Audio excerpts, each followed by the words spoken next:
உலகின் பெரும்பாலான விளையாட்டு ரசிகர்கள் 2014ஆம் ஆண்டு நடைபெற்றுக் கொண்டிருந்த உலகக்கோப்பை கால்பந்து போட்டிகளில் மூழ்கி கொண்டிருந்த தருணம். அந்த தருணத்தில் 3 போட்டிகள் கொண்ட ஒருநாள் தொடரில் பங்கேற்பதற்காக வங்கதேசம் சென்றது இந்திய அணி. மெஸ்ஸி மற்றும் ரொனால்டோ போன்ற சூப்பர் ஸ்டார்கள் விளையாடக்கூடிய ஒரு ஆட்டத்தை புறந்தள்ளிவிட்டு இந்திய அணியின் முக்கிய வீரர்கள் இல்லாத இளம் வீரர்கள் ஆடக்கூடிய இந்த போட்டியை காண பெரும்பாலானோர் ஆவல் காட்டாத சூழ்நிலையில் இந்தியாவில் இந்த போட்டியை ஒளிபரப்பு செய்ய பிராட்காஸ்டர்ஸை பிடிப்பதற்கே படாத பாடுபட்டது BCCI. ஒரு வழியாக ஸ்டார் வேல்யூக்கள் மிகவும் குறைவாக இருந்த இந்த தொடரை ஒளிபரப்ப ஸ்டார் ஸ்போர்ட்ஸ் ஒத்துக்கொள்ள மிர்பூரில் நடைபெற்ற முதல் போட்டியில் வங்கதேச அணி 272 ரன்களை எடுத்திருந்தாலும் அந்த இலக்கை 7 பந்துகள் இருந்த நிலையில் 7 விக்கெட்டுகள் வித்தியாசத்தில் எட்டி பிடித்த இந்திய அணி முதல் வெற்றியை பதிவு செய்ய அடுத்த 2 நாட்கள் இடைவெளியில் அதே ஆடுகளத்தில் மீண்டும் வங்கதேச அணியை சந்திக்க தயாரானது இந்திய அணி. ஆனால் இந்த முறை களம் அவ்வளவு எளிதானதாக அமையவில்லை. போட்டி துவங்குவதற்கு முன்பு பெய்த கனமழை ஆடுகளத்தின் தன்மையையே மாற்றியது. வங்கதேச அணி முதலில் பந்து வீச்சை தேர்வு செய்ய ஆட்டத்தின் 2வது பந்திலேயே இந்திய அணிக்கு அதிர்ச்சி காத்திருந்தது. மோர்டசாவின் பந்து வீச்சில் ரஹானே தான் சந்தித்த முதல் பந்திலேயே LBW மூலம் ஆட்டமிழந்து வெளியேற மறுமுனையில் ஆடுகளம் வேகப்பந்து வீச்சுக்கு மிகவும் ஒத்துழைப்பதை நன்றாக புரிந்து கொண்ட ராபின் உத்தப்பா பெரிய ஷாட்டிற்கு முயற்சி செய்யாமல் பந்தை சரியான டைமிங்கில் தட்டிவிட்டு அல் அமீன் உசைன் மற்றும் அறிமுக வீரரான டஷ்கின் அகமது ஆகியோரின் பந்துகளில் ஃபைன் லெக் மற்றும் கவர் திசைகளில் பவுண்டரிகளை பறக்கவிட அதன் மூலம் இந்திய ரசிகர்கள் சற்று நிம்மதி பெருமூச்சு விட்டுக் கொண்டிருந்த சூழ்நிலையில் அதே ஓவரில் ஒரு லாப்டர் ஷாட்டிற்கு முயற்சி செய்த ராபின் உத்தப்பா அறிமுக வீரரான டஷ்கின் அகமதுவின் முதல் விக்கெட்டாக வெளியேறியிருப்பார். அதன் பிறகு 4வது வீரராக களத்துக்கு வந்த அம்பத்தி ராயுடுவும் ஒரு ரன்னில் டஷ்கின் அகமதுவிடம் தனது விக்கெட்டை பறிகொடுக்க புரியாத புதிராக இருந்த களத்தில் அடுத்து பேட்டிங் செய்ய வந்தார் இந்திய அணியின் கேப்டனான சுரேஷ் ரெய்னா. அறிமுக வீரரான புஜாராவை எதிர்முனையில் நிற்க வைத்துவிட்டு மோர்டசாவின் பந்தில் கவர் திசையில் ஒரு பவுண்டரியும் அதற்கடுத்து டஷ்கின் அகமதுவின் பவுன்சரை புல் ஷாட்டாக ஸ்கொயர் லெக் திசையில் மற்றும் ஒரு பவுண்டரியாக பறக்கவிட்டவர் தன்னுடைய அனுபவத்தை பயன்படுத்தி களத்தை நன்றாக புரிந்து கொண்டு ஆட்டத்தை அடுத்த கட்டத்தை நோக்கி அழைத்துச் சென்றார். இந்த சூழ்நிலையில் மோர்டசா வீசிய 13வது ஓவரில் ஷார்ட் லெக் திசையில் ஒரு பந்தை தட்டுவிட்டு குயிக் சிங்கிள் ஓடும் முயற்சியில் அவர் ஈடுபட அப்பொழுது மோர்டசா தூக்கி அடித்த அந்த பந்தானது ஸ்டம்பில் பட்டு பவுண்டரி லைனை நோக்கி சென்றது.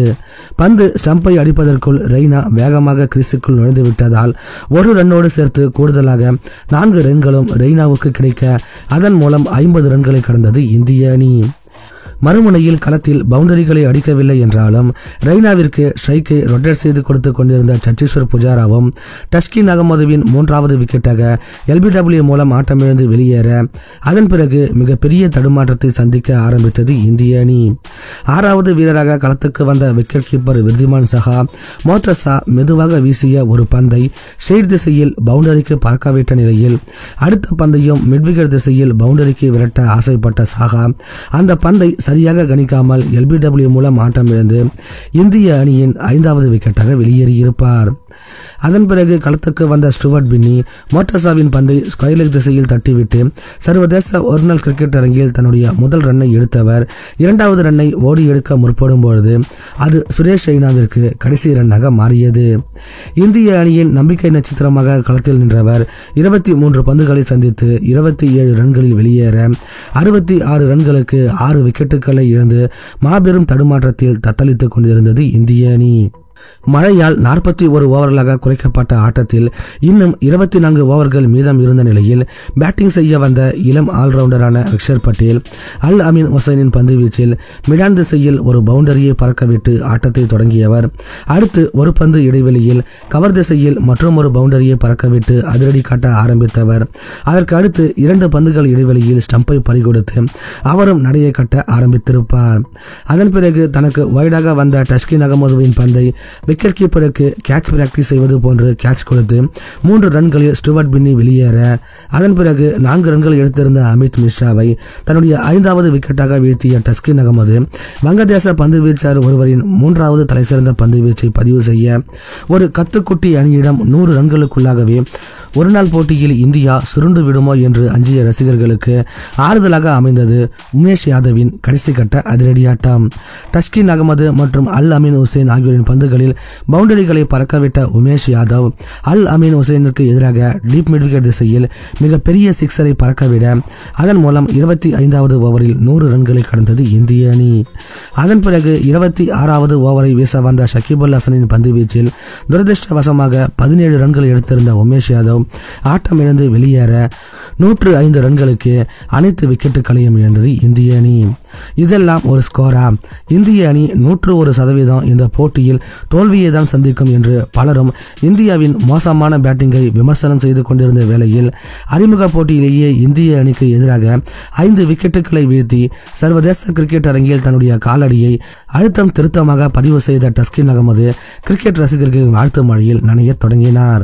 அதன் பிறகு 2வது இன்னிங்ஸை தொடங்கிய வங்கதேச அணியில் அதன் தொடக்க ஆட்டக்காரரான தமீம் இக்பால் மோகித் சர்மா வீசிய ஓவரின் முதல் பந்தையே கவர் பாயிண்ட் திசையில் பவுண்டரிக்கு பறக்கவிட்டு அதிரடி காட்ட ஏற்கனவே குறைவான ரன்களை எடுத்திருந்த பிரஷரில் இருந்த மோகித் சர்மா எந்தவித பதட்டமும் இன்றி அடுத்த பந்தை சற்று மேலே தூக்கி போட அதை இறங்கி வந்து மிட்விக்கெட் திசையில் ஆட நினைத்த தமீம் இக்பால் விக்கெட் கீப்பரிடம் கேட்ச் கொடுத்து 2வது பந்திலேயே வெளியேறியிருப்பார்.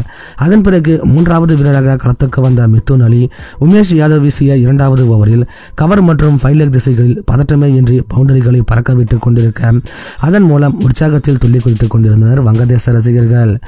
அதன் பிறகு 3வது ஓவரை மீண்டும் வீச வந்த மோகித் சர்மா மற்றும் ஒரு துவக்க ஆட்டக்காரரான அனாமுலக்கை அவரது ரன் கணக்கை துவங்க விடாமலேயே 2வது விக்கெட்டாக வெளியேற்றியிருப்பார். 3 ஓவர்களில் 13 ரன்களுக்கு 2 விக்கெட்டுகளை இழந்து வங்கதேச அணி தடுமாறிய பொழுது அந்நாட்டு ரசிகர்கள் தலையில் கை வைத்துக் கொள்ள மீண்டும் உமேஷ் யாதவின் பந்து வீச்சில் பவுண்டரிகளை பறக்க விட்டுக் கொண்டிருந்த மிதுன் அலியுடன் கைகோர்த்த அனுபவ வீரரான முஷ்ஃபிகுர் ரஹீமும் தன் பங்குக்கும் ஒரு சில பவுண்டரிகளை பறக்கவிட 5 ஓவர்களுக்குள்ளாகவே வங்கதேசம் வெற்றி பெற்று விடுமோ என்ற எண்ணம் தான் அனைவருக்கும் தோன்றியது. குறிப்பாக இவர்கள் இருவரும் உமேஷ் யாதவ் மற்றும் மோகித் சர்மா ஆகியோரின் பந்து வீச்சை எந்த ஒரு பதட்டமும் இன்றி சிறப்பாக எதிர்கொண்டு பவுண்டரிகளுக்கு பறக்கவிட அதன் மூலம் 10வது ஓவரில் 40 ரன்களை கடந்தது வங்கதேச அணி. வெற்றிக்கு 177 பந்துகளில் 62 ரன்கள் தேவைப்பட அப்பொழுது பந்து வீச வந்த ஸ்டூவர்ட் பின்னி 11 ரன்கள் எடுத்திருந்த முஷ்ஃபிகுர் ரஹீமை 3வது விக்கெட்டாக வெளியேற்றியிருப்பார். தன்னுடைய அறிமுக போட்டியில் தோனி ஒரே ஒரு ஓவரை வீச வாய்ப்பு கொடுத்து இருந்தாலும் இந்த களத்தில் பந்து வீச கிடைத்த வாய்ப்பை சிறப்பாக பயன்படுத்திக் கொண்ட பின்னி தன்னுடைய மிதவேக பந்து வீச்சில் சுழலை கலக்க அதில் சுருள ஆரம்பித்தது வங்கதேச அணி. இந்திய பந்து வீச்சர்களுக்கு அச்சுறுத்தலாக இருந்த மிதுன் அலி ஸ்கொயர் லெக் ஃபீல்டரிடம் கேட்ச் கொடுத்து 26 ரன்களில் வெளியேற அவருக்கு பின்னால் களத்துக்கு வந்த முகமதுல்லா ஒரு ஸ்டைலிஷ் டிரைவாட முற்பட்டு பின்னியின் 3வது விக்கெட்டாக வெளியேறியிருப்பார். கிட்டத்தட்ட 3 ஓவர்களை தொடர்ந்து பின்னி மெய்டனாக வீசிய நிலையில் 15வது ஓவரை வீச வந்த மோகித் சர்மா அந்த அணியின் மேட்ச் வின்னரான ஷகிப் அல் ஹசனை ஒரு அற்புதமான பந்தின் மூலம் 4 ரன்களில் வெளியேற்ற 54 ரன்கள் வெற்றிக்கு தேவை என்கிற சூழ்நிலையில் 52 ரன்களுக்கு 5 விக்கெட்டுகளை இழந்து தடுமாற ஆரம்பித்தது வங்கதேச அணி. அவருக்கு பின்னால் களத்துக்கு வந்த ஜியாவுர் ரஹ்மான் பெரிய ஷாட்டிற்கு முயற்சி செய்து பலனளிக்காமல் மோகித் சர்மாவின் 4வது விக்கெட்டாக அடுத்த 2 பந்துகளில் வெளியேறியிருப்பார்.